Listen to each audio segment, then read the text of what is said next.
What's up, Sandys? I'm dead! That's the costume and the premise of this bit. Most of you are like, oh look, the Top Man demon is here. Nope, it's from Zara and I always dress like this. But finally I get to look how I feel. That's great. You know, you know how some people are like, I've always been old inside, you know? I think I've always been dead inside. You know, I think I took my first breath and I was like, that's not for me. This is gonna be a long ride. I've always admired the dead people. They're always very similar to me, I think, you know. Quiet, pale, sleeping in their clothes, never really up to date on current affairs. It's me. Oh, I love it. It's really great. Again, it's so much better with my family as well, being dead, you know. I go home, I'm like, I'm dead, and they're like, oh, that's interesting. Your grandfather was dead. Finally, you two have something to talk about. The microphone is dead. Great. Cool, it's great being dead. Being dead, it's the life. I've heard of corpsing, but this is ridiculous. I've heard of character comedy, but cadavictor comedy. It's ridiculous. Alright, let's be serious for a moment. That's the funny bit out the way, you know, haha, mortality, but we gotta get on to serious issues. So I've had a review from one of these Sandys people over here that says I'm too niche. I asked them, what are you talking about? And they're like, basically, a lot of your jokes are basically about you being dead. This isn't even a set you wrote for Halloween. And I'm like, oh, well, what do you want me to do? Do more relatable jokes. Most of your jokes are about death, Bobby. In fact, you joke about death as much as any other Sandys comedian jokes about sex. And you know what's weird? You do it in the same way. You're like, haha, that'll never happen to me.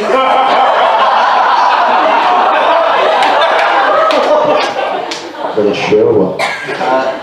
So I thought what I'd do for now, to be, you know, my real costume, is basically to be a relatable comedian. I'm going to give it a shot. I don't think it's for me, but I'll give it a go. Okay, so relatable comedy, here we go. How are we, Sandys?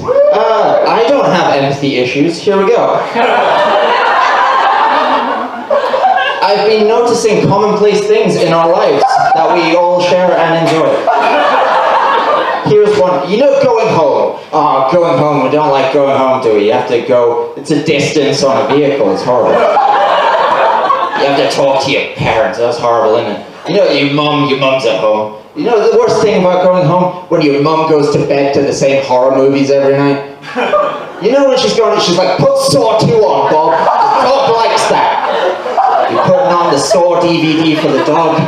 It's 6 p.m. Who's going to bed at 6 p.m.? Oh, what are mothers like, eh? Oh wait, I should have said wrong turn, sorry. Wrong turn, not Saw. I forgot there was like a cultural difference between here and there. So never mind, we'll move on. Here's relatable comedy. Here's one. Christmas. We all know Christmas. There's one coming up this year. Christmas. Christmas is weird, isn't it? Oh, it's awful. Getting presents you don't like. It's horrible when you get a present you don't like, isn't it? You know. You remember 2 years ago? In fact, you got that present. It was a second-hand car from your dad that financially crippled you. You remember that? What is it with dads? They ain't getting second-hand cars. It was green, wasn't it? Who's driving a green car? All of us. We're all driving green cars, aren't we? They're all parked outside our flat in Dundee by the fire station. It's relatable. Green car. Not even green. Some people think it's yellow. So it's not just disgusting, it's confusing. It's like, ooh, it's not like two good colors. It's not like, ooh, is it violet or indigo? It's like, ooh, is it phlegm or a banana I throw away? You forget you have it, don't you, you green car? You forget you have it because it's broken. It's been broken for 6 months. It's just sat outside your house there, rotting. You've got to dispose of it somehow, but how are you going to do it? I don't know. Every day you wake up, you forgot you have it. You live in that blissful state, you're like, ooh, I don't have a disgusting green car. Then you walk outside and it's there. It's like Mulholland Drive.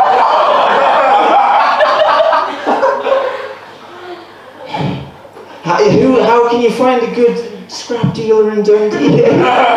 DVLA approved? There's none, is there? We can all relate. It's not just me.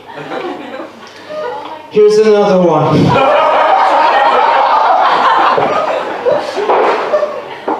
Have you ever had a friend? God, this one's already ridiculous. No. This one's a real one, right? This one's my attempt at actually being a relatable comedian. You ever have a friend, right? You ever have a friend where they've just broken up with someone, and it's really sad, and you're trying not to bring it up and hurt them, but they just keep doing it anyway.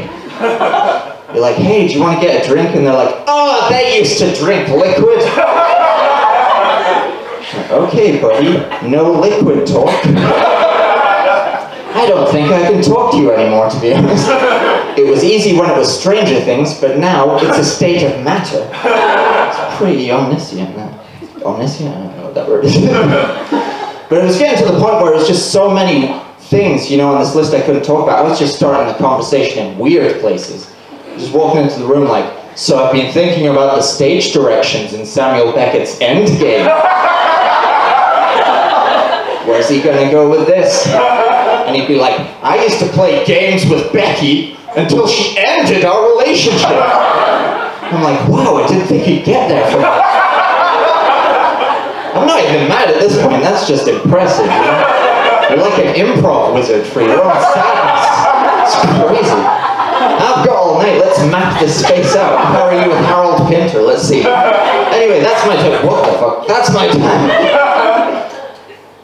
That's fun. Anyway. Good night, I'm dead. Good night.